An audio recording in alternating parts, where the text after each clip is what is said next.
Assalamualaikum Ustaz, apakah sudah bergabung?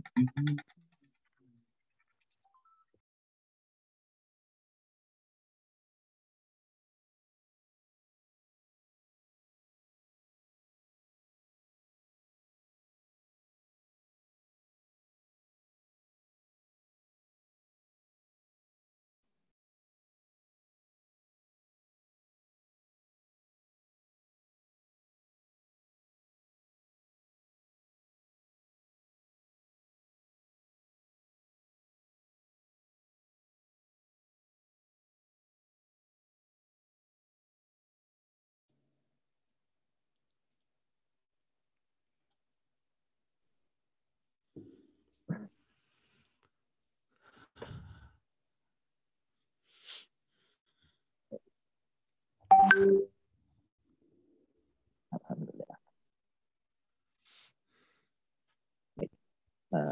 Assalamualaikum warahmatullahi wabarakatuh. Waalaikumsalam warahmatullahi wabarakatuh. Alhamdulillahirabbil alamin wa billahi ala umuri jawadin wa salatu wassalamu ala asrofil anbiya'i wa mursalin wa ala alihi wa sahbihi ajmain. Rabbi sholli wa yassir li amri wa min uqdatam min lisani yafqahu qawli amma ba'du. Syukur alhamdulillah kita ucapkan kehadirat Allah Subhanahu wa taala atas seluruh nikmat yang kita terima di antara nikmat iman, Islam, sehat dan panjang umur sehingga kita dapat menghadiri kajian Badu Juhur bulan Ramadan yang rutin dilaksanakan oleh Rohis Lintas Sarta. Salawat dan salam kita sampaikan kepada baginda Rasulullah Muhammad Sallallahu Alaihi Wasallam, kepada segenap keluarga dan sahabatnya. Semoga yang kita hadir di kajian ini mendapatkan syafaat dari beliau di hari akhir nanti. Amin amin ya robbal alamin. Alhamdulillah guru kita sudah join, Pak Ustadz Irwan Rinaldi atau yang kita panggil Ayah Irwan ya, insya Allah. Dan untuk CV dari Ayah Irwan sendiri, Ayah Irwan berdomisili di Depok, memiliki moto hidup berguna buat orang banyak, insya Allah amin. Pengalaman aktivitas dakwah Ayah aktif di kegiatan sosial dan berbagai yayasan, menulis beberapa buku parenting ya, insya Allah Ayah. Dikoreksi jika salah. Terus untuk pendidikan Ayah lulusan UI, Sekolah Tinggi Filsafat di Aksara dan Mahat Islamiyah Al-Hikmah. Betul ya, Ayah? Baik, insya Allah untuk tema kajian kita hari ini berjudul Birrul Walidain Sempurnakan Barokah. Kurang lebih begitu ya, Ayah. Jadi untuk waktu dan tempat dipersilakan Pak Ustadz. Iya. Alhamdulillah rabbil alamin. Jazakumullah Ustaz. Mudah-mudahan Allah memberikan kita kelapangan, keberkahan ya pada bulan Ramadan ini, insyaallah. Segala puji dan syukur kepada Allah Subhanahu wa taala. Kemudian salat dan salam dari Rasulullah Muhammad sallallahu alaihi wasallam. Teman-teman yang melihat Allah SWT, teman-teman di Lintas Arta, memang tadi saya memohon kepada beliau untuk tidak menyebutkan saya Ustadz gitu, karena memang saya bukan Ustadz ya, gitu teman-teman ya. Jadi saya lebih banyak bergeraknya di dunia pengasuhan gitu, di dunia parenting gitu. Nah, tema yang diberikan ke saya juga sebenarnya saya deg-degan ini sebenarnya, waduh apa ya yang mau dibahas gitu. Nah, saya mohon izin ke teman-teman melihat tema ini dari sisi pengasuhan gitu ya teman-teman ya. Mudah-mudahan tidak mengecewakan teman-teman dan mudah-mudahan ini salah satu wasilah buat kita. Yang paling utama adalah bukan teorinya, tapi yang paling utama adalah kita membuktikannya, bisa berbuat baik, berkhidmat kepada orang tua kita gitu ya. Itu yang paling utama gitu ya Ayah Bunda dan teman-teman yang dimiliki Allah Subhanahu wa taala. Nah, saya izin share ke bahan diskusi kita, mudah-mudahan bisa kita diskusikan ya Ibu Bunda. Nah, judulnya adalah yang diamanahkan saya adalah bakti kepada orang tua atau berbuat baik kepada orang tua untuk berkah dari Allah Subhanahu wa taala. Tadi saya sebutkan saya melihatnya dari sisi parenting gitu ya Bunda ya. Kenapa kita harus berbakti kepada orang tua? Ini kan sudah di antara kita sebenarnya nggak ada lah yang berbeda pendapat gitu, karena Kalau kita dengan dengar kajian, kita belajar dari guru-guru kita bahwa berbuat baik atau berkhidmat kepada ayah dan bunda itu kan memang wajib ya, wajib itu. Artinya kalau wajib kan nggak ada pilihan ya ayah dan bunda ya. Kemudian kata para ulama kalau kita lihat di Al-Ankabut ayat 8 itu berbuat baik kepada kedua orang tua itu adalah karena rasa takut kita kepada Allah Subhanahu wa taala. Kemudian ketaatan kepada Allah, amalan-amalan yang sangat dicintai Allah Subhanahu wa taala. Dari sekian banyak amalan yang dicintai Allah Subhanahu wa taala, para ulama menyebutkan salah satunya adalah berbuat baik kepada Allah. Berbuat baik kepada Allah, berbuat baik kepada orang tua. Nah, kemudian ayah bunda yang milik Allah Taala ketika kita sudah laksanakan semuanya itu karena kewajiban kepada Allah, takut kepada Allah, ketaatan kepada Allah dan amalan karena ini adalah amalan yang dicintai Allah Subhanahu wa taala, kemudian secara logika agamanya kita dapat keberkahan dari Allah. Nah, keberkahan itu kalau para ulama mudah-mudahan teman-teman setuju ya, keberkahan itu kenapa kita selalu berdoa soal keberkahan gitu karena istilahnya itu keberkahan itu adalah tentara yang tersembunyi gitu ya, tentara Allah yang tersembunyi gitu. Jadi kadang-kadang kan gitu ya teman-teman ya, ketika kita udah lagi panik-paniknya gitu, lagi mepet banget gitu ya, tiba-tiba Allah mudahkan gitu ya. Atau ketika di rumah tangga ya bagi teman-teman yang sudah berumah tangga gitu ya, ada masalah di rumah tangga gitu ya, kenapa ngomongan dengan istri kok nggak nyambung gitu ya, ngomongan dengan anak nggak nyambung, kok anak disuruh ini dia kerjakan itu gitu, banyak sekali persoalannya. Itu bukan karena kita atau istri atau anak-anak atau kita mungkin nggak tahu tentang bagaimana, teori-teori parenting. Bisa jadi istri udah berpuluh-puluh kali ikut pelatihan parenting gitu. Ternyata memang bukan di situ persoalannya. Karena kalau di Tarbiyatul Aulad fil Islamiyah itu persoalan pengasuhan rumah tangga itu bukan di teori, kan gitu ya, Bunda ya. Bukan di teori, bukan seberapa banyak kita ikut baca buku, bukan. Itu boleh gitu ya, tetapi para ulama terbatul aulad mengatakan yang paling penting dalam keluarga itu satu adalah keberkahan. Jadi kalau Allah sudah cabut dalam keberkahan rumah tangga itu fasilitas menjadi nothing. Kemudian apa-apa teori menjadi nothing kalau Allah sudah cabut keberkahan itu. Nah, salah satu keberkahan itu mudah-mudahan teman juga setuju insya Allah adalah bagaimana kita berbuat baik, berkhidmat kepada orang tua kita.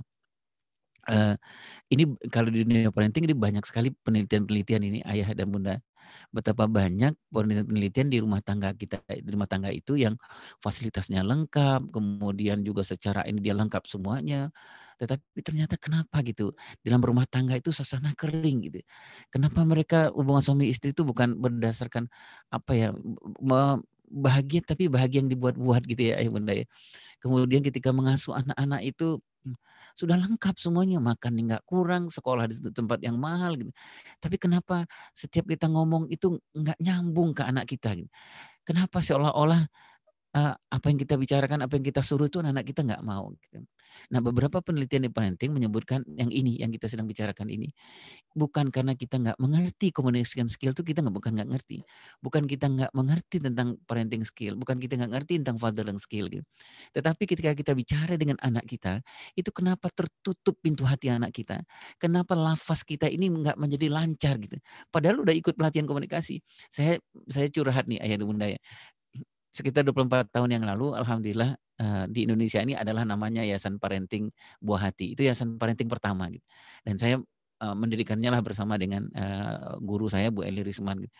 Saya kebahagiaan yang paling berat sebenarnya itu membuat modul komunikasi gitu ya. Dan itu kita lakukan sudah kalau orangnya sudah puluhan ribu lah yang udah menikmati modul itu.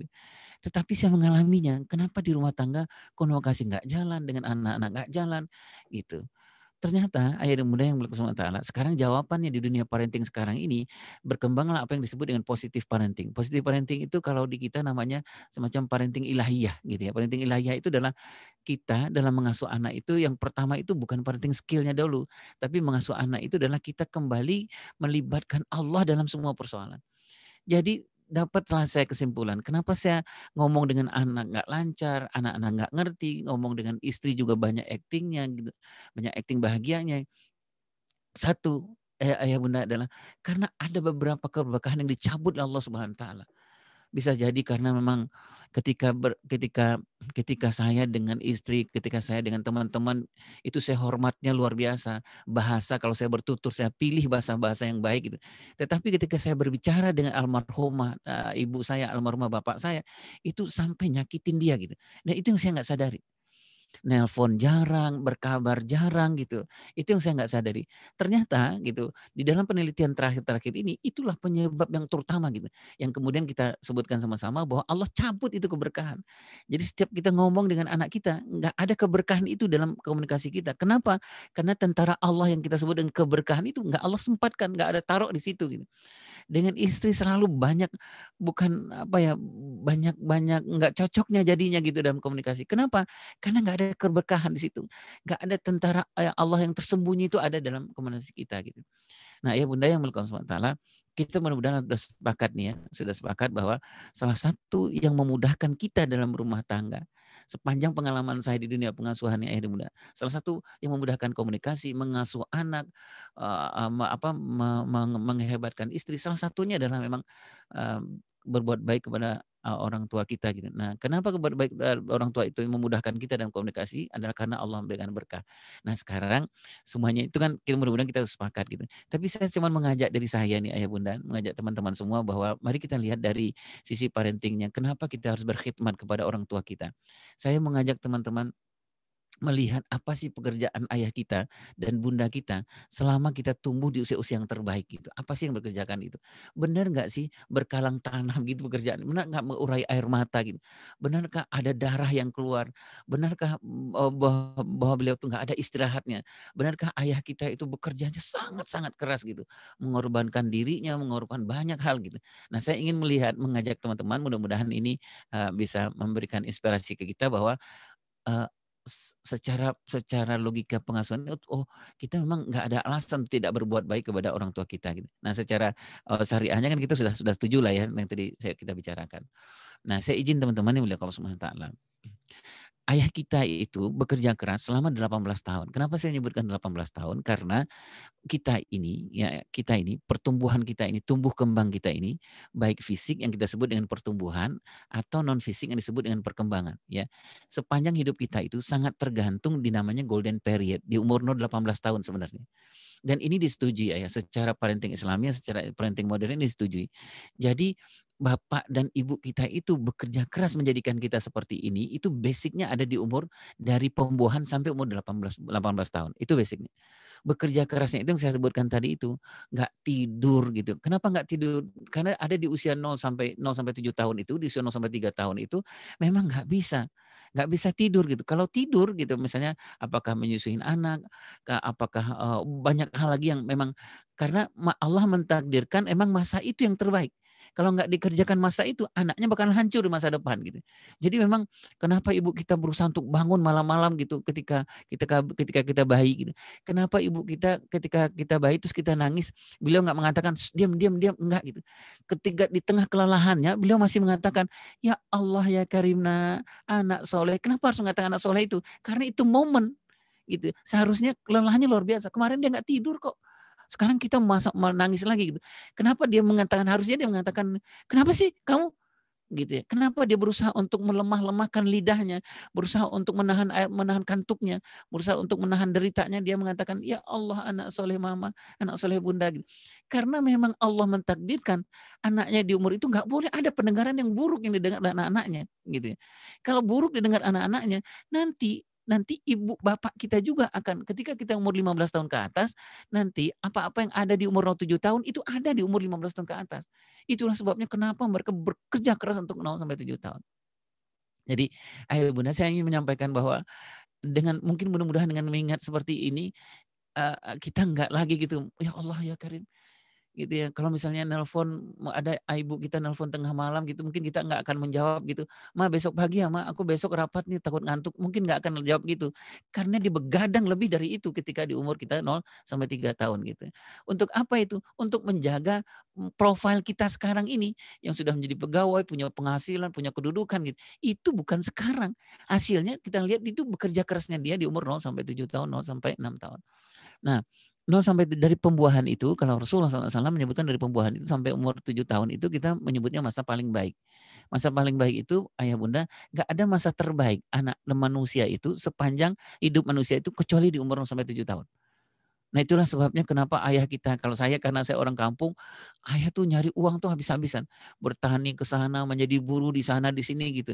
Salah satu alasan yang mungkin nggak mau dikatakan ke kita, atau mungkin karena beliau nggak pernah ikut pelatihan parenting ya, yang mau beliau katakan itu adalah bahwa nak kamu di umur ini jangan sampai kamu nggak makan. Jangan sampai, itu ya, kalau bahasa sekarang itu kamu harusnya safe secara fisik, secure secara psikologis. Cuman bapak saya nggak makan sekolahan. Tetapi sekarang saya baru tahu kenapa bapak pulang sampai tengah malam, pergi ke hutan mencari ini kayu karena besoknya harus jualan kayu gitu ya. Jualan kayu untuk apa? Untuk makan saya itu apa? Kenapa? Alasannya, alasan parentingnya supaya pertumbuhannya baik, perkembangannya baik gitu. Betapa banyak anak bapak ayah dari ibu dari teman-teman semua kalau kita mengingat betapa banyak beliau menahan perutnya gitu. Mungkin dalam keadaan yang sangat miskin, udah lapar sebenarnya, tetapi ketika anak nangis beliau tahan itu gitu. Bertahan itu. Kalau kadang-kadang kita nanya, "Emang ibu nggak makan? Mak nggak makan?" "Oh, udah, mak udah makan," gitu. Sebenarnya makan kemarin gitu ya. Untuk apa itu persoalannya? Supaya jangan tersia-siakan di usia 0 sampai 7 tahun. Ketika anaknya tersia-siakan secara pertumbuhan 0 7 tahun, apalagi secara perkembangan, nanti akibatnya di umur 18 tahun ke atas, ayah dan bunda yang milik Allah Subhanahu wa taala. Nah, hampir semua teori parenting mengatakan, jangan pernah main-main dengan anak 0 sampai 7 tahun, baik pertumbuhan atau perkembangannya. Mungkin ayah dan bunda ya, mungkin ini kan alasan secara modern ya. Mungkin bapak ibu kita sebenarnya kalau udah tahu ikut pelatihan parenting itu juga alasan gitu. Karena kenapa bekerja keras, kenapa menahan kantuk, kenapa menahan tangis, menahan air mata, menahan luka dan lain, karena nggak mau kehilangan masa paling baik ini. Gitu. Masa yang paling baik ini, bunda. Nah kadang-kadang kan kita juga udah punya anak, kita titipin lagi ke dia gitu ya, "Ma, aku ini lagi ngejar karir nih," gitu, apa gitu. Allahu Akbar gitu. Nah baik, ini masa paling baik, masa yang tidak tergantikan ayah dan bunda. Ayah bunda mau baca di mana saja, parenting nabawi ya, parenting apa, ini masa yang tidak tergantikan. Dan bapak ibu kita menghabiskan waktu di masa yang tak tergantikan ini memang dengan menjual jiwa raganya gitu, darah dan air matanya. Nah, sudah selesai urusan seperti itu? Belum selesai. Urusannya adalah di umur 7 sampai 15 tahun. Ada lagi yang kita sebut masa penentuan. Ini juga bekerja keras Bapak dan Ibu, terutama ayah kita. Apa itu masa penentuan? Masa memastikan selama 7 sampai 15 tahun itu anak laki-lakinya kelak akan menjadi laki-laki utuh. Anak perempuannya kelak menjadi perempuan utuh. Dan itu harus bekerja keras. Dia jaga betul anak perempuannya. Dengan segala cara kelemahannya dia jaga betul. Gitu. Dia bela anak perempuannya, ayah dan bunda mungkin bagi teman-teman yang anak yang perempuan yang bunda ingat di umur 7 sampai 15 tahun bapak kita butuh apa misalnya lagi sekolah, lagi apa kita butuh, "Pak," kata anak perempuannya, "Pak, aku butuh ini untuk di sekolah gini," gitu. Udah tengah malam, udah jam 8, jam 10 misalnya, jam 8, 10 malam. Masih ingat nggak ayah kita yang dia mengatakan dengan senyum, "Hai nanti ayah cari." Tapi besok pagi sudah harus ada gitu. Terus kita tidur. Tapi beliau apakah beliau tidur juga? Enggak. Beliau keluar rumah, kalau kalau saya di kampung nggak ada listrik, dan beliau keluar rumah, mencari untuk apa yang kita carikan itu. Nanti jam kita bangun pagi-pagi udah ada aja itu. Dan itu bukan dan beliau mengatakan bukan, "Nih ngerepotin aja." Enggak. Alhamdulillah nih ayah dapat gitu. Masih dengan senyum. Untuk apa itu? Untuk menjaga keperempuanan anak perempuannya, gitu ya. Nah, di masa 7 sampai 15 tahun seperti ayah bunda ketahui, ini masa penentuan. Masa di mana anak laki-laki harus dilaki-lakikan dan anak perempuan harus diperempuankan. Ini memang ayah yang pegang ini. Jadi dia berusaha untuk menjaga ke laki-lakian anak laki-laki, yang mendownloadkan kelaki-lakiannya kepada anak laki-laki supaya dia menjadi laki-laki kelak kemudian hari. Baik. Kemudian ada masa 15 tahun. Masa 15 tahun ke atas 18 sampai 23 ini apakah masa juga mengenakan buat bapak dan ibu kita? Enggak sama sekali. Ini masa dia deg-degan. Di mana secara fitrah anak 15 tahun ke atas itu secara fitrah pengasuhan dia sudah punya barometer yang lain gitu ayah bunda ya. Masih ingat ya bunda umur 15 tahun ketika ayah kita yang udah terbongkok-bongkok itu ibu kita mengatakan kalau kita lagi ngerjain sesuatu terus ayah kita mengatakan, "Mas, menurut ayah bagusnya jangan dikerjakan seperti itu nak." Gitu. Kita dengan enaknya ngomong, "Enggak, menurut temanku enggak gitu ya." Menurut temanku. Lah, gitu menurut temanku. Ayah kita kan nggak marah ya. Dia cuma mengelus dada aja, berbalik arah, "Ya udah nak, ayah doakan supaya kamu ini." Menurut temanku, menurut kawanku, menurut siapa gitu. Di umur 15 itu memang secara fitrah. Tapi apakah ayah akan melepaskan itu? Enggak, enggak. Anak perempuannya pulang lewat maghrib sedikit aja, ayahnya sudah gundah depan pintunya, gitu ya. Hujan sedikit aja udah hujan gitu, anak laki-lakinya mau pulang, ayah sudah gundah, ibu sudah gundah gitu. Padahal masa itu masa memang harus dilepaskan. Harusnya memang sudahlah anak-anak sudah mulai mandiri. Nah, ayah bunda yang mulia Allah Subhanahu wa taala, saya ingin mengajak diri saya gitu untuk secara global, begini loh kerja keras ayah bunda kita di umur 18 tahun. Beginilah logikanya gitu. Kenapa kita harus berbakti, berkhidmat gitu? Karena memang sudah bekerja keras di masa-masa ini. Nah, pertanyaan kita, Ayah Irwan apakah di umur 18 tahun, 23 tahun ke atas itu, ayah kita nggak terlibat lagi, ayah dan bunda? Sebenarnya ya dan bunda, bukan nggak terlibat lagi, bahkan sampai kita nikah pun kita nggak repotin dia gitu, ayah bunda. Sampai punya anak pun kita nggak repotin dia. Artinya memang kalau kita mau mau ngomong kasar gitu, nggak ada malu-malunya gitu ya bunda. Ini 18 tahun dia bekerja keras loh, habis-habisan loh. Bersabung nyawa, saya mengatakan bersabung nyawa, nanti kita akan lihat detailnya.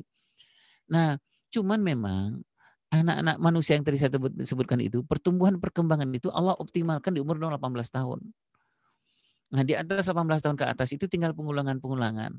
Potensi-potensi pertumbuhan kembang itu nggak banyak lagi. Dan anak-anak di umur 18 tahun ke atas toh tidak lagi banyak bersentuhan dengan ayah dan ibunya gitu.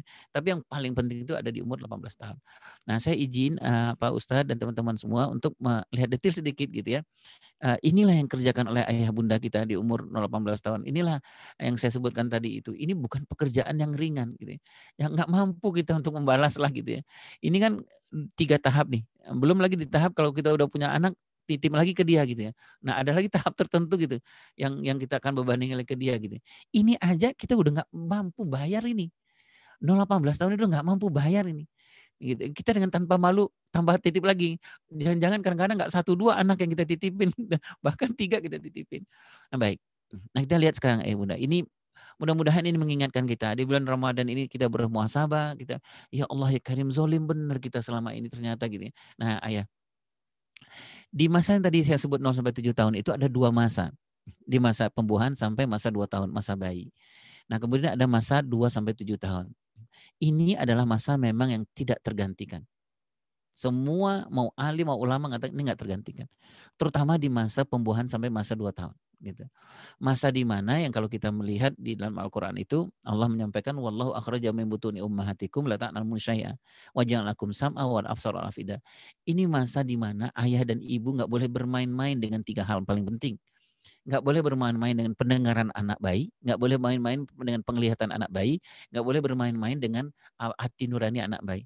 Jadi kalau mau fight, kita fight sebenarnya di umur 0 sampai 2 tahun, 3 tahun itu adalah 3 hal ini. Gitu. Kalau mau menghebatkan anak kita, nah ayah ibu kita itu menjaga yang 3 ini. Menjaga yang 3 ini. Masih ingatkah kita ketika misalnya saya dulu ketika jadi konsultan di Diknas itu kita melakukan beberapa penelitian di daerah di beberapa provinsi di Sumatera Barat di Indonesia gitu. Ada Jawa Barat, ada Sulawesi Selatan, ada Bali, ada 4 daerah yang memiliki masa metode pengasuhan yang representatif terbaik lah di Indonesia gitu yang tadi saya sebutkan itu. Nah, apa yang dikerjakan emak kita waktu itu, bapak kita, gitu ya. Bapak habis-habisan itu untuk mencari uang supaya gizi apa yang dimakan oleh emak atau apa yang dimakan emak itu supaya kuat gitu untuk ke kita, supaya air susunya mengalir dengan baik. Nah, sementara emak gitu ya, beliau melakukan yang bonding itu, gitu ya. Yang bonding, bonding maksudnya adalah memberikan sesuatu dari yang terbaik, apakah itu fisik, apakah itu non fisik kepada anak-anaknya. Dan menstimulasi apa saja setiap kesempatan gitu. Cerita tentang Rasulullah, cerita tentang sahabat, cerita tentang Allah, lagi masak nasi, kemudian emak masih qomat kamit gitu ya, membaca Asmaul Husna, membaca salawat gitu. Masih ingat ya Bapak dan Ibu ya, yang emak kita lakukan di umur-umur ini gitu. Kita kadang-kadang dulu saya aneh itu ya. Ketika saya kecil, kemudian sampai umur 3 tahun, 4 tahun saya ingat gitu ya. Mak kenapa emak ya ketika emak misalnya "Mak, aku mau minum," gitu. Mak nuangkan air putih tok, gitu, nuang air putih tok ke gelas, itu kok ada qomat kamitnya, gitu loh. Qomat kamit. Ketika saya kelas 4 SD saya nanya gitu, "Apa sih, Mak? Baca-bacaan apa sih, Mak, ke ini?" gitu ya. Dan mak saya menjawab, "Itu namanya bonding." Mak saya mengatakan bahwa ketika saya menuangkan air itu saya yakin betul gitu ya. Saya harus yakinkan ke diri saya bahwa ini dengan nama Allah gitu ya. Makanya saya menyebut nama Allah, baca Al-Fatihah, kemudian bersalawat gitu. Kebayang deh Bunda ya, setiap emak berusaha untuk itu gitu. Untuk apa itu? Supaya jangan lepas masa terbaik ini. Jadi masa terbaik 0 sampai 7 tahun, ada lagi masa yang terbaik di umur 0 sampai 2 tahun sampai 3 tahun. Itu kalau bagi kita yang laki-laki ini, ketergantungan kepada ibu itu lebih besar di ketergantungan anak perempuan kepada ibu. Jadi nanti ibu akan lebih hebat lagi memberikan sesuatu di umur 0-3 tahun kepada kita. Nah, ayah bunda yang melakukan semua ta'ala, nah dari pekerjaan yang paling berat yang lakukan itu adalah ikatan khusus nih, menahan-nahan marah gitu ya. Supaya apa? Supaya ada beliau dengan anak beliau ini, dengan kita itu ada ikatan khusus gitu. Ikatan khusus itu supaya apa? Ikatan khusus ini nanti akan pengaruh kepada tahap perkembangan berikutnya. Kalau buruk ikatan khusus ini, buruk bonding yang dilakukan ayah dan bapak, terutama ibu kita, itu nanti akan susah mengasuh anak di umur 7 sampai 15 tahun. Nah, itulah yang tadi saya ceritakan ayah dan bunda. Betapa banyak ibu dan bapak kita, terutama ibu kita, dalam keadaan yang sangat lelah, masih ngomong soleh dan soleha gitu. Dalam sebenarnya dia udah nggak kuat sebenarnya, nahan kantuk dan apa gitu, masih senyum gitu ya.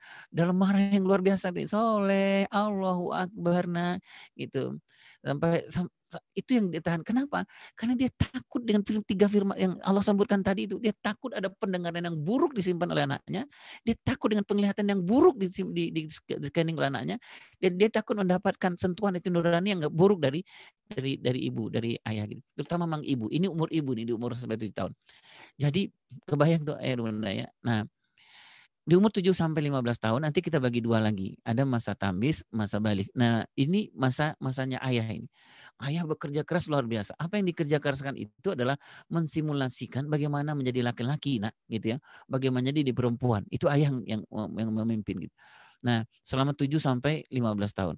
Kemudian ini masa-masa di mana yang masa paling sulit juga nih ayah dan bunda. Di mana anak laki-laki, tolong bayangkan yang bagi ayah-ayah ya, bagi laki-laki, di mana kita sangat luar biasa nih dalam tanda petik nakalnya gitu ya. Karena masuk puber, masa hormon kelaki-lakian yang luar biasa, sementara bapak kita itu menahan-nahan diri gitu. Sudahlah nyari uang, kalau bapak saya di kampung kok ke ladang, pergi ke hutan gitu. Kemudian anaknya juga nggak mau terlibat karena di umur 10 sampai 15 tahun itu udah macam-macam gaya gitu, udah gengsi-gengsian, udah ngelihat artis, udah ngelihat apa, udah nggak mau punya ayah petani kayaknya apa gitu. Dan itu terjadi akhirnya gitu. Tapi beliau dengan tenangnya gitu ya. Kalau ada ayah dekat kita, saya nih, kalau ayah dekat kita di umur-umur balik itu kan kadang kita kan ada gengsi gitu ya. Karena dulu ada naksir cewek misalnya gitu ya. Oh gengsi, bapaknya petani, bapaknya wajah apa namanya pakaian. Ini nih saya nih, ayah bunda, bukan ayah dan bunda gitu. Tapi ayah apakah marah waktu itu? Enggak, dia tahu persis gitu ya. Dia tahu persis bahwa anak laki-lakinya ini jangan sampai nanti akan menghancurkan orang perempuan. Nah, bapak kita menahan-nahan gitu. Maka bapak kita bilang kalau dengan anak perempuan begini, Pak, anak perempuan dengan ini. Kenapa itu? Karena dia harus menjaga, mendownloadkan kelaki-lakian kepada anak laki-laki. Nah, kalau dia nggak lakukan itu apa? Nanti percuma dia cari uang habis-habisan itu. Kenapa? Ketika dia melupa mendownloadkan kelaki-lakian, anak laki-lakinya di umur 15 tahun ke atas, 18 tahun ke atas akan tumbuh menjadi seorang anak laki-laki secara fisik, tetapi akan tumbuh secara perkembangannya bukan laki-laki. Nah, itu kan PR lagi sama dia.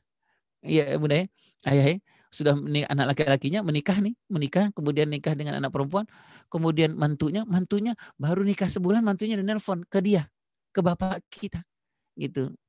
Pak maaf ya Pak, kenapa sih Pak anak Bapak untuk muji aja susah, gitu ya. Untuk menghargai aja susah gitu. Mulai lagi lah nanti kita akan bicarakan. Bapak lagi, sudah nikah gitu ya, mantunya ngeluh gitu bahwa dia ini anaknya ini nggak bisa memuji, ngomongnya kasar. Apa itu persoalannya? Karena dia lupa memberikan simulasi di umur 7 sampai 15 tahun kepada anak laki-lakinya ini. Bagaimana menghargai orang, bagaimana menghormati orang. Dia lupa mendownloadkan itu. Padahal itu adalah tugas dia, kekawaman yang harus disampaikan ke dia. Nah, dia lagi untuk bayar hutang. Dia datang lagi ke rumah mantunya, dia bilang, "Ginilah nak ya," gitu, "biarlah itu tanggung jawab ayah. Nanti biar ayah lah ngomong dengan anak ayah," gitu, bahwa dulu memang lupa. Anak ayah ini memang untuk menghargai orang susah gitu, untuk mengatakan terima kasih aja susah. Bukan persoalan anaknya di umur sekarang, karena persoalan dia lupa gitu ya di umur 7 sampai 15 tahun.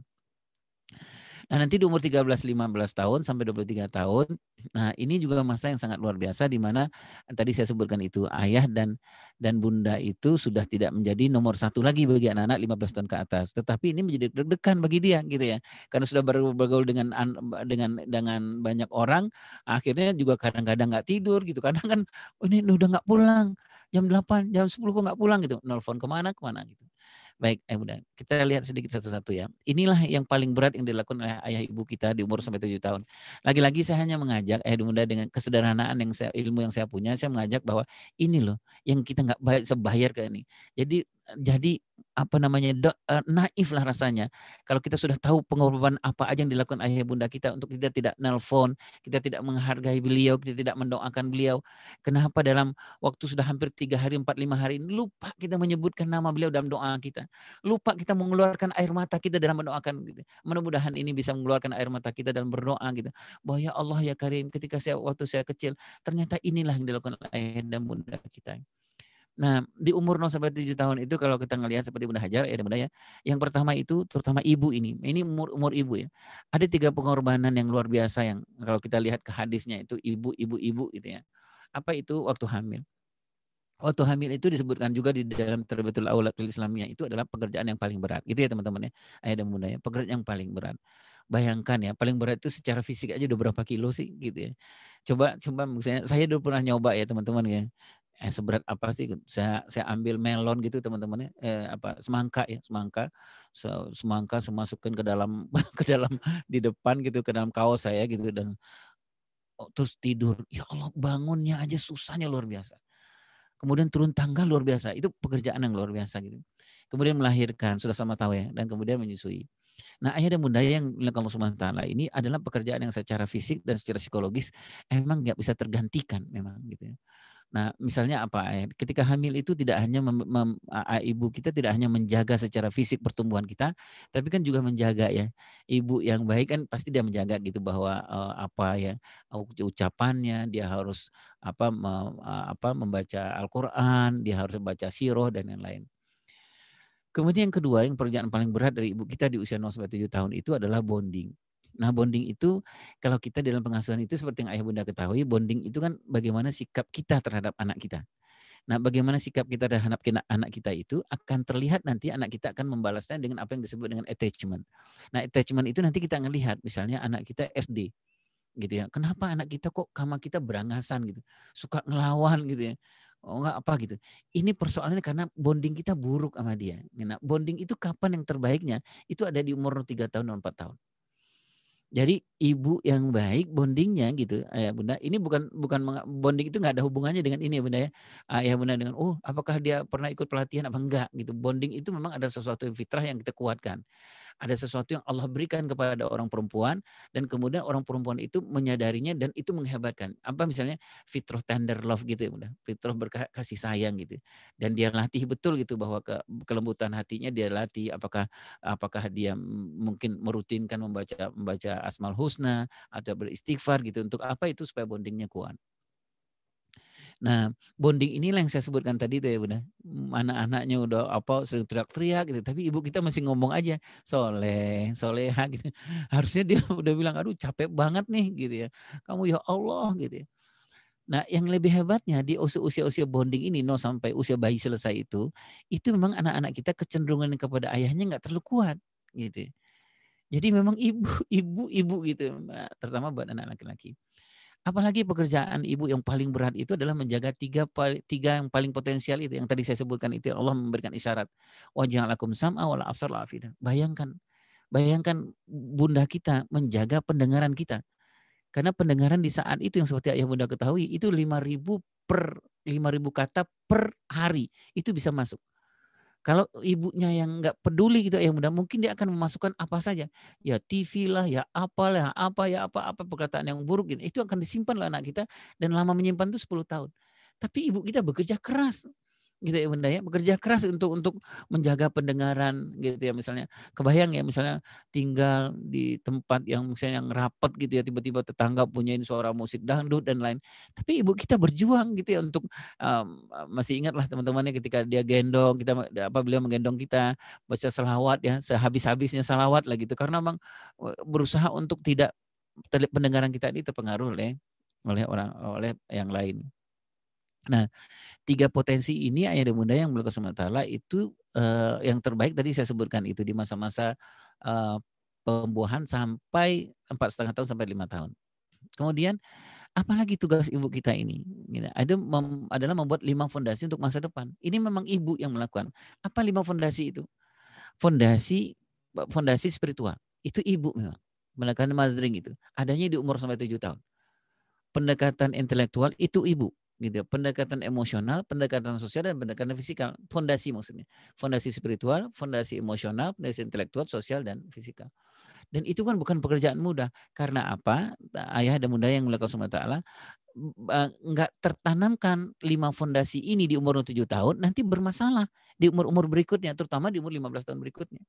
Misalnya begini, Anda seorang ibu yang tidak menanamkan fondasi spiritualnya, bermasalah anak-anaknya, kecenderungannya bermasalah anak-anak nanti di umur 15 tahun. Secara apa? Secara spiritual. Misalnya ibunya nggak suka baca Al-Quran misalnya, atau ibunya nggak suka dengan kalimat-kalimat thayyibah gitu.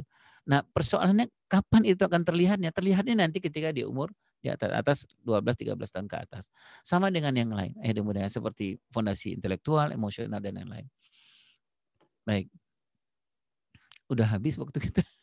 Ini masih ada ya? Masih ada. Ayah ya, coba. Baik. Nah, saya cepat, mudah-mudahan ada waktu untuk tanya jawab. Nah, ini di umur 7 sampai 15 tahun. Nah, ini yang saya mengajak ayah dan bunda untuk melihat gitu, bermuhasabah. Inilah pekerjaan-pekerjaan yang sangat berat yang ayah bunda lakukan, ayah bunda. Umur 7-15 tahun itu para ahli menyebutnya ini umur ayah. Ya, ini umur ayah. Jadi ayah kita yang bekerja keras habis-habisan ini. Ada dua bahagian yang ayah kita bekerja habis-habisan menjaga kita. Di umur 7 sampai 10 tahun yang kita sebut dengan umur tambis itu, dan di masa umur 10 sampai 15 tahun umur balik. Ini masa kalau dilihat dari hormonnya anak-anak kita, baik hormon testosteron, umur laki-laki atau umur perempuan, itu nanjaknya ke atas. Sampai nanti umur 10, 12, 13, 14, 15 tahun sampai puncaknya. Bayangkan ayah kita mengelola anak laki-lakinya yang punya hormon testosteron, umur laki-laki itu yang jumlahnya 800% kali 800 kali lipat. Bayangkan ya udah. Yang bawaannya ngamuk, yang bawaannya marah, yang bawaan apa gitu. Dan itu ditekan-tekan oleh ayah kita, gitu ya. Sudahlah kurang tidur, tadi bekerja di ladang, bercari di sawah, anaknya tiba-tiba gayanya seperti apa, itu ada di umur balik. Gitu ya, tetapi itu ayah nggak mau memberikan trauma kepada kita. Nah, apa yang dilakukan oleh ayah waktu itu, waktu kita di umur 7 sampai 15 tahun, ketika di umur 7 tahun itu ayah melakukan gitu, memastikan tidak ada yang kurang di umur 0 sampai 7 tahun. Apa itu? Ayah kita bilang sama istrinya, sama mak kita, kenapa anakmu ini kok sekarang ketika ngomongnya kok nggak ini ya, nggak baik gitu. Nah ayah itu yang memimpin, bilang sama istrinya, Dek kayaknya kamu kurang mendekap dia, kamu kurang memeluk dia, atau kalau kurang apa gitu. Nah ayah nih yang bertugas di umur 0 sampai 7 tahun memeriksa itu. Kenapa ayah memeriksa itu? Supaya nanti ayah nggak kelabakan, nggak kesusahan mengatur anak laki-laki dan perempuannya di umur 7 sampai 15 tahun. Nah, tugas yang paling berat lagi ayah yang bunda yang melakukan Allah adalah meletakkan kelaki-lakian kepada anak laki-laki dan perempuan kepada anak perempuan. Nah, ini memang berhubungannya dengan masa depan gitu ya. Ada ayah yang nggak peduli terhadap anak laki-lakinya gitu ya, nggak menanamkan kelaki-lakian, nanti dia akan kesusahan juga di umur-umur 18 tahun ke atas, 20 tahun ke atas. Ketika anak laki-lakinya secara fisik anaknya laki-laki, tetapi secara memutuskannya perempuan gitu ya, nggak suka flight, nggak suka fight, sukanya flight, nggak suka bertanggung jawab, nggak suka ini, nggak suka ini. Kenapa itu? Karena mungkin ayah kita lupa menetapkan itu di umur 7 sampai 15 tahun. Dan demikian juga dengan anak perempuan. Ayah bunda yang dimuliakan Allah Subhanahu wa taala, seperti yang ayah bunda ketahui juga bahwa di beberapa penelitian Kenapa ada anak perempuan kita yang gampang sekali untuk menyerahkan sesuatu yang paling berharga kepada orang lain, kepada laki-laki yang lain gitu ya. Kenapa anak perempuan kita kecenderungannya kepada misalnya KDRT, kepada kriminal seksual dan lain-lain. Salah satu penyebabnya adalah memang mungkin ayahnya nggak sempat untuk menjaga keperempuanan anak perempuannya, menerapkan keperempuan kepada anak perempuannya di umur 7 sampai 15 tahun. Nah, ayah bunda yang melakukan SWT, tapi ayah kita tetap bekerja keras gitu, sebatas kemampuan dan pengetahuan beliau. Nah, nanti di umur terakhir 10 sampai 15 tahun, nah tadi saya menyebutkan persiapan untuk anak balik itu, anak perempuan dan laki-laki itu hormonnya sampai 800%, 800 kali lipat. Kebayang tuh bagaimana bapak kita untuk mengelola seorang anak manusia yang hormonnya itu kalau laki-lakinya 800 kali lipat gitu. Yang Masya Allah gitu. Kalau bukanlah karena itu tadi dia bukan karena ketakutan kepada Allah Subhanahu wa taala, bukan karena kecintaan kepada Allah Subhanahu wa taala, mungkin kita akan dipukul, udah habis dipukul sama ayah kita gitu. Baik. Yang terakhir adalah tadi saya menyebutkannya. Pekerjaan ayah kita belum selesai di umur sampai umur 15 tahun. Ketika kita sudah memikirkan bahwa kita dengan enaknya bilang ke ayah kita, ketika ayah bilang yang tadi saya contohkan itu, Mas, menurut ayah bagusnya begini. Kita dengan tenangnya mengatakan bahwa enggak, menurut temanku enggak gitu ya, gitu. Ukuran-ukuran kita secara fitrah memang bukan ayah dan bunda lagi gitu. Kita sudah sangat tergantung kepada orang lain. Apakah ayah dan bunda kita melepaskan? Enggak. Masih ingat kita yang tadi saya sebutkan itu. Enggak pulang kita gitu ya. Padahal udah umur 18 tahun. Kita nggak pulang aja lewat dari maghrib hujan deras gitu. Bapak ibu kita gelisahnya luar biasa. Gitu. Gelisahnya luar biasa nunggu. Kamu gimana dek? Terus kadang ayahnya nelpon, gimana? Mbak di mana sekarang gitu. Sampai kita baru ayah kita nelpon 2 kali aja gitu ya. Terus kita bilang, ayah boleh nggak usah telepon dulu. Udah deh ayah nelfon. Kebayang ya Allah ya Karim. 18 tahun loh dia bekerja keras untuk kita. Dia nelfon kita tuh bukan untuk kepo. Tapi dia sayangnya luar biasa sama kita gitu. Karena tugasnya belum selesai gitu. Karena dia takut kepada Allah nanti Allah akan tanya. Kamu belum menyelesaikan tugasmu gitu.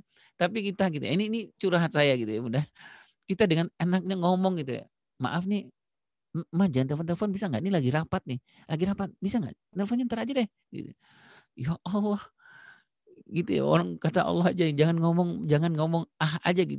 Kita udah lebih ngomong dari gitu kepada orang tua kita. Nah, ayah bunda yang melakukan SWT, apa pekerjaan ayah bunda kita di umur 15 tahun yang paling berat itu adalah membayar hutang dan luka pengasuhan. Gitu.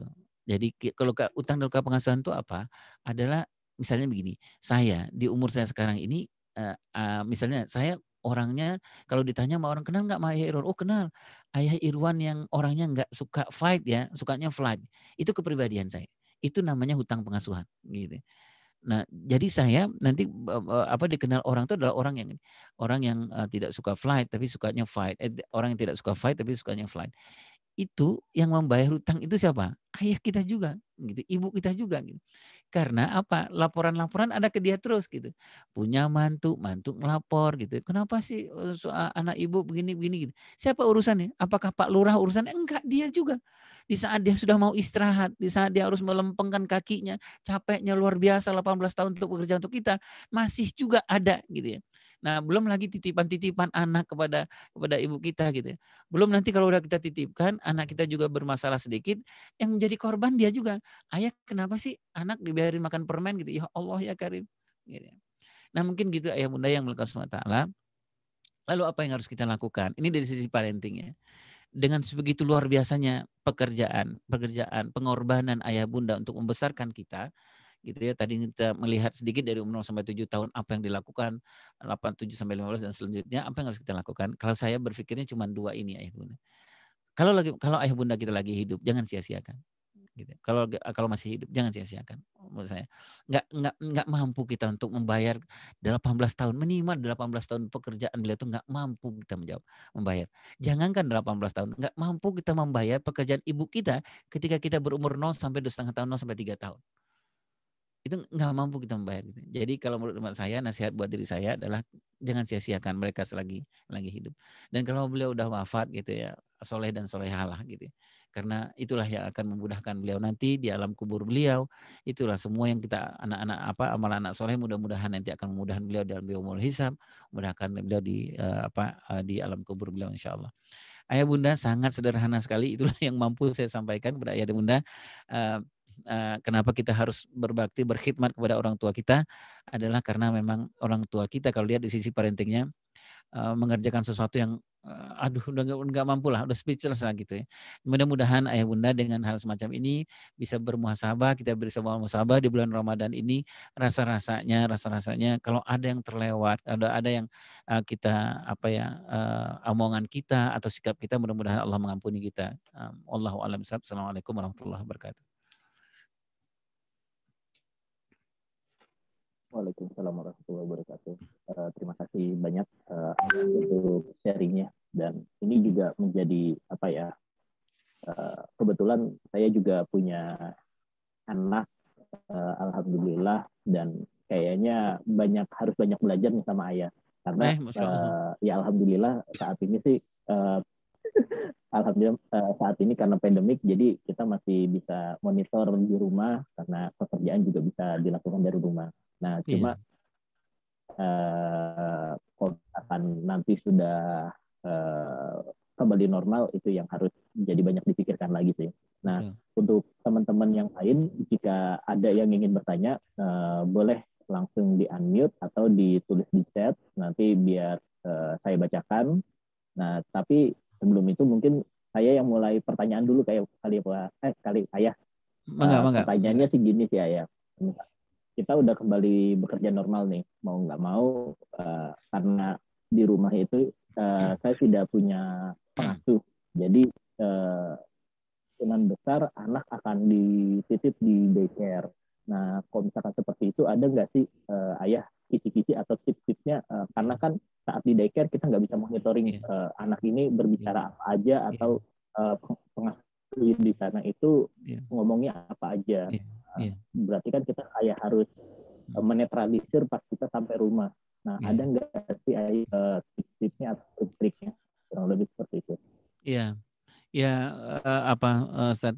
Jadi yang pertama menurut saya daycare adalah pilihan yang terakhir. Kalau menurut saya ya, gitu. Adalah pilihan yang terakhir, apalagi bagi anak-anak yang memang dalam usia-usia yang saya sebutkan tadi, usia 0 sampai 5 tahun sampai 6 tahun. Karena itu masa memang peran ayah, peran ibu terutama memang tidak tergantikan, yang saya sebut dengan bonding itu. Gitu. Jadi memang susah. Kalau orang bilang itu uang bisa dicari, tapi masa itu nggak bisa dicari. Gitu. Jadi memang agak susah itu. Bisakah dibayarnya nanti di umur-umur tahap berikutnya? Bisa, tetapi momennya tidak sebaik yang ada di umur-umur. Kalau di umur 0 sampai 3,5 tahun, 4 tahun itu yang tadi saya sebutkan. Kemampuan mendengar anak kita itu 5.000 kata per hari. Jadi kalau kita konversikan kepada ayat Al-Quran gitu ya, sudah berapa anak Alkitab kita menghafal Al-Quran gitu. Kalau ibunya membacakan ayat Quran misalnya secara periodikal setiap hari gitu. Nah, jadi dan lebih hebatnya di usia 0 sampai 3,5 tahun itu sampai 0 sekitar 5 tahun 6 tahun itu dia bisa simpen lewat pendengarannya itu selama 10 tahun gitu ya. Jadi kebayang itu berapa dari per hari berapa gitu, dan kebayang mungkin nanti umur 10, 12, 13 tahun tuh udah menjadi embrio supaya jadi hafiz dan hafizah gitu loh Mas Murni. Nah, itu satu menurut hemat saya. Nah, yang kedua adalah memang memastikan menurut saya adalah di daycare itu persoalan fasilitatornya gitu ya. Menurut saya karena Mas, kan anak-anak di umur itu kan hitungannya detik per detik ya gitu ya. Detik per detik, stimulannya detik per detik gitu.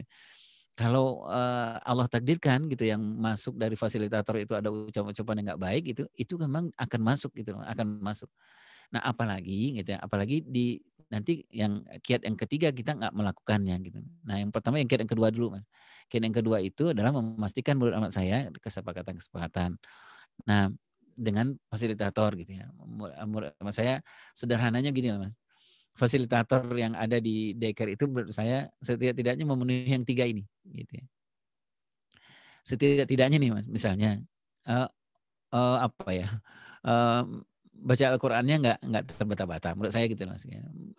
Makhrajul Al-Qur'annya gitu lah, penguasaan Al-Qur'annya. Terus kemudian persoalan kepenglihatan Mas. Penglihatan kalau misalnya anak kita laki-laki, kalau fasilitator perempuan gitu ya, dia mengerti tentang fasilitatornya ngerti tentang syariat gitulah Mas, misalnya tentang aurat gitu Mas. Karena penelitian menyampaikan bahwa kenapa ada anak laki-laki di umur 11 12 tahun itu kemudian tiba-tiba gitu ya ketika ada kena trigger pornografi, itu ketika nggak hanya sekedar pornografi tapi mereka melakukan porno aksi. umur 11-12 tahun. Gitu. Salah satu penyebabnya adalah banyak banget yang dia simpan di umur terbaiknya dia simpan, Mas. Misalnya ada orang perempuan atau apa gitu, mungkin ganti baju di depan dia atau apa, kan dia nggak ngerti, Mas. Nggak ngerti, tapi dia simpan gitu. Nah itulah yang akan dia simpan, nanti nunggu trigger di umur 10, 11, 12 tahunnya. Nah itu yang kedua menurut saya. Yang ketiga adalah di dalam parenting itu kan kita mengenal ada 2 waktu yang kita harus hati-hati dengan anak kita gitu. Waktu pagi hari dan waktu mau tidur kan gitu Mas ya. Nah untuk yang dengan ponakan saya ini kan waktu pagi hari itu kan syaratnya adalah memang harus membuat waktu yang sangat nyaman gitu ya. Apakah ketika melepas, apakah ketika menitipkan memang harus nyaman sekali gitu. Nah, yang terakhir adalah waktu dia mau tidur gitu ya. Ketika dia pulang nih, kita udah jemput dari rumah ketika dia mau tidur. Nah, ada satu hal gitu yang disebut di parenting itu adalah sebelum dia tidur dalam itu ada tidur dangkal. Nah, tidur tidur dangkal itu waktunya sebelum dia tidur dalam sekitar beberapa menit gitu. Yang biasanya anak-anak kita tuh udah ngantuk sebenarnya, tapi kan kadang-kadang ada anak tuh yang masih ngoceh gitu, ngoceh tuh apa-apalah gitu. Nah, itu kalau di parenting yang saya tahu itu adalah momen untuk cek sebenarnya, check in terakhir gitu ya. Untuk kalau kita tanya, "Apa Dek, hari ini apa aja yang dilakukan?" Kalau yang dia omongkan itu yang buruk berarti harus kita delete gitu, harus kita delete gitu ya. Kalau omongan yang dikatakan tuh misalnya, "Aku tadi ngelempar kucing," atau apa-apa gitu, berarti ini nggak baik gitu ya, harus kita delete gitu ya. Sebab di para ahli menyebutkan kalau yang baik dan yang buruk itu di anak-anak kita sebelum dia masuk kalau nggak diselesaikan dia akan masuk ke dalam tidur dalam dan tidur dalam itu bisa bertahan 5 tahun lebih, akhlak buruk dan akhlak yang baik itu. Nah, menurut hemat saya, itulah hal-hal yang sangat praktis menurut saya yang harus kita lakukan gitu Mas Bani. Terutama yang ketiga tadi itu, untuk menjaga pas dia mau tidur gitu. Karena apa-apa yang masuk ke dalam tidur dalam kalau nggak diselesaikan gitu, dia akan menahun sifatnya gitu. Dan kalau udah menahun nggak sempat kita edukasi, nggak sempat kita perbaiki, itu akan muncul memang di usia-usia berikutnya gitu. Wallahu a'lam bishawab, Mas. Alhamdulillah, setidaknya saya bisa dapat mitigasi, misalkan harus tetap dititip ke daycare, ya insya Allah nanti coba saya komunikasikan dengan pihak fasilitatornya. Iya, iya. Terima kasih Ayah untuk masukannya. Nah, Sama-sama. ada pertanyaan lagi nih Ayah. Sebesar apa pengaruh lingkungan luar keluarga dalam membentuk karakter anak? Kadang kita melihat orang tuanya soleh nih Ayah, tapi anaknya itu berbanding terbalik dengan orang tuanya. Iya. Itu biasanya apa sih penyebabnya Ayah? Iya. Jadi memang kesolehan orang tua ini juga dilihat di tahap perkembangan nih Mas gitu ya. Anak-anak yang di umur-umur 0 sampai 6 sampai 7 sampai 8 tahun itu, yang dia lihat itu sebenarnya kan bukan what-nya gitu loh, bukan bukan yang dia lihat itu adalah apa yang konkretnya gitu ya. Jadi mungkin ya apa bapaknya, ibunya mungkin pakaiannya seperti ini, mungkin itu yang dia lihat ya. Tapi bagi anak-anak yang sudah di atas, udah tambis dan balik itu, kesolehan-kesolehan itu kita nggak bisa lagi dia lihat hanya sekedar ucapan. Bukan bapaknya mengucapkan assalamualaikumnya fasih itu apa, nggak bisa lagi. Karena anak-anak kita di umur itu dia sudah melihat sikap gitu, karena dia sudah punya perbandingan gitu. Jadi kadang-kadang kita nggak bisa mengatakan ada anak ustadz gitu ya, tapi kenapa ujung-ujungnya dia malah jadi ini gitu. Yang dia lihat dari ustadz itu bukan dari ininya, bukan dari apa yang dikatakan, tapi dari sikapnya. Bisa jadi bapaknya sikapnya di rumah itu bukan seperti orang ustadz gitu. Jadi sikapnya. Jadi memang tergantung di tahap perkembangan tahap perkembangan anak-anak gitu. Gitu mungkin Ustaz. Wallahu a'lam bishawab.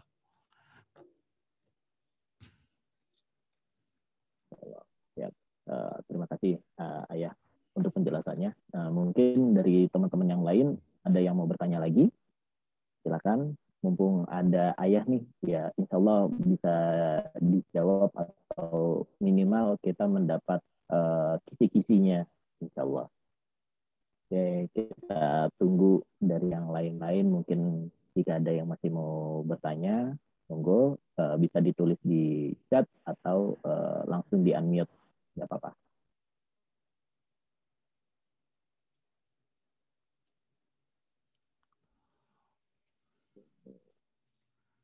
Berarti tapi Ayah udah kayaknya malah melintang nih Ayah di dunia parenting ya. Enggak juga. Nah, Ini ada lagi ayah yang mau bertanya, bagaimana jika orang tua yang kesulitan mengasuh anak juga mengalami inner child yang tidak terselesaikan, itu gimana? Iya.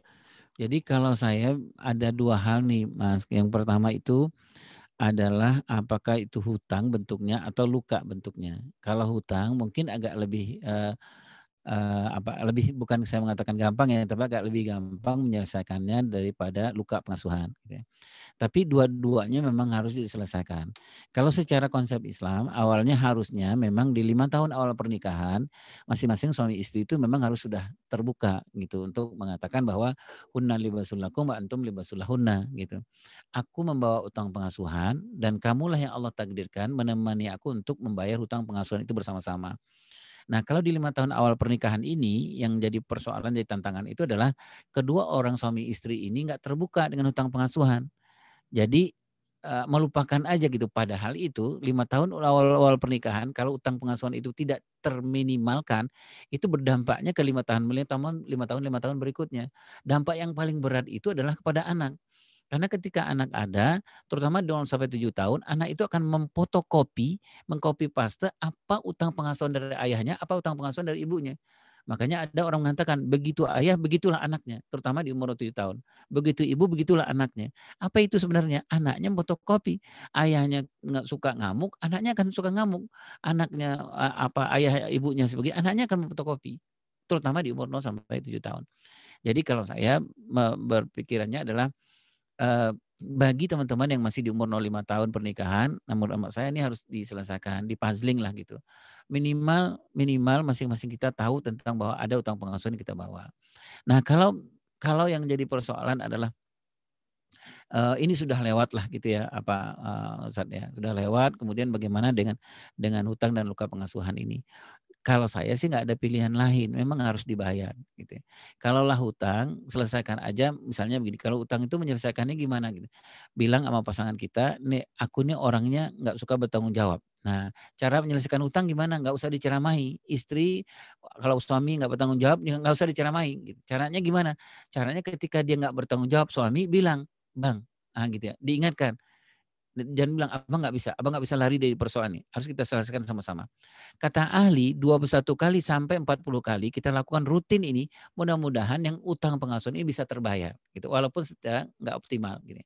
Nah, yang paling berat itu adalah luka yang tadi ditanyakan. Luka pengasuhan itu memang kalau saya berpikir kalau sudah luka pengasuhan itu sifatnya akan traumatis gitu Ustaz. Nanti dia akan muncul lagi. Kalau nggak terselesaikan muncul lagi. Muncul lagi di 5 tahun awal pernikahan, nggak selesaikan juga, muncul juga di 10 tahun pernikahan. Muncul lagi di umur 15 tahun pernikahan gitu. Nah, bagaimana menyelesaikan luka itu menurut saya adalah tetap suami dan istri tapi butuh professional help menurut saya gitu. Butuh orang yang mengerti tentang persoalan psikologis gitu. Nah, mudah-mudahan kita bisa dibantu untuk menyelesaikan itu. Gitu mungkin Ustaz. Allahu a'lam bishawab. Ya Allah.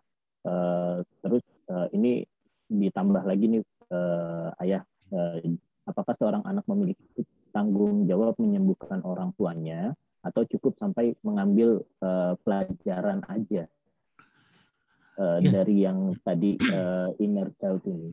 Iya. Kalau saya apa ya Zan? Kalau saya sampai akhir hayat menurut saya ya. Karena tadi itu nggak terbayarkan lah gitu. Nggak terbayarkan lah apa yang dilakukan oleh ayah dan bunda kita. Tadi saya hanya secara garis besar untuk menjelaskan, garis besar banget 0 sampai 18 tahun gitu. Beliau mungkin ada orang tua kita yang punya inner child, punya hutang pengasuhan yang berat, mungkin apakah pemarah, tukang ngamuk dan lain-lain gitu. Nggak ada apa-apalah dengan pengorbanan beliau di umur 18 tahun gitu. Kalau saya sudah barang tentu sesuai dengan kemampuan kita masing-masing, menurut saya jangan lepas tangan, menurut saya gitu ya. Artinya memang menyusahkan juga buat beliau gitu ya, baik di dunia apalagi di akhirat gitu. Karena kan kalau punya hutang pengasuhan yang terus yang berakibat buruk terhadap orang kan susah nanti, pertanggungjawabannya beliau akan susah gitu ya. Nah, kitalah anak-anak gitu yang menurut hemat saya dengan segala kemampuan kita menurut saya jangan dilepas gitu, kasihan orang tua kita. Nah, mungkin kita berusaha untuk membayar, walaupun membayar hutang pengasuhan orang-orang tua kita yang sudah sepuh itu memang susahnya luar biasa gitu. Tapi kan tugas kita dalam pengasuhan dalam birrul walidain itu kan do the best, let Allah finish it kan gitu ya, gitu. Tugas kita ikhtiar aja gitu, doakan gitu ya, apa kebutuhan beliau penuhi, doakan, kita carikan orang yang bisa mendampingi, kita carikan psikolog, kita carikan psikiater, dan kita kan nggak pernah berpikir gitu, nggak pernah, dan jangan berpikir soal hasilnya seperti apa kan gitu ya, Bunda, karena itu ranahnya Allah gitu. Kalau ranah kita menurut saya adalah do the best, lakukan yang terbaik aja, yang terbaik gitu. Wallahu a'lam bishawab. Baik, Masya Allah. Terima kasih Ayah untuk penjelasannya. Nah, mungkin karena waktunya juga sudah mau habis kali ya Ayah. Ya, Mungkin kita sudahi dulu untuk baik. kajian ini. Alhamdulillah kita dapat banyak masukan, banyak ya, mudah-mudahan apa yang kita dapat hari ini bisa kita amalkan dan menjadikan diri kita lebih baik lagi, insya Allah. Amin. Amin. Baik, baik kalau seperti itu saya akhiri Ayah Ya. untuk hari ini. Terima kasih Ayah sudah memberikan kajiannya untuk teman-teman di Tasata, dan kembali lagi untuk teman-teman semua, khususnya kepada saya, karena sekarang masih masa pandemik, kita harus tetap jaga kesehatan, tetap ikuti protokol kesehatan, jadi kita semuanya supaya saling melindungi, insya Allah. Baik, Ayah, Ya. untuk akhir saya akhiri, wabillahi taufiq wal hidayah. Wassalamualaikum warahmatullahi wabarakatuh. Waalaikumsalam warahmatullahi wabarakatuh. Bagi yang ini, bagi yang mau, kalau ada yang masih mau ada pertanyaan bisa ke sini. Tapi saya jawabnya pakai voice note mungkin ya. Ini Instagram saya dan ini nomor WA. Gitu. Siap. Nah, mungkin bagi teman-teman bisa capture untuk jika ada pertanyaan-pertanyaan lebih lanjut. Insya Allah kurang lebih seperti itu. Ya, Ustaz, terima kasih banyak. Mohon maaf lahir batin. Siap pamit ya, Ustaz. Insya Allah. Assalamualaikum warahmatullahi wabarakatuh. Assalamualaikum warahmatullahi wabarakatuh. Terima kasih teman-teman. Saya juga izin. Assalamualaikum warahmatullahi wabarakatuh.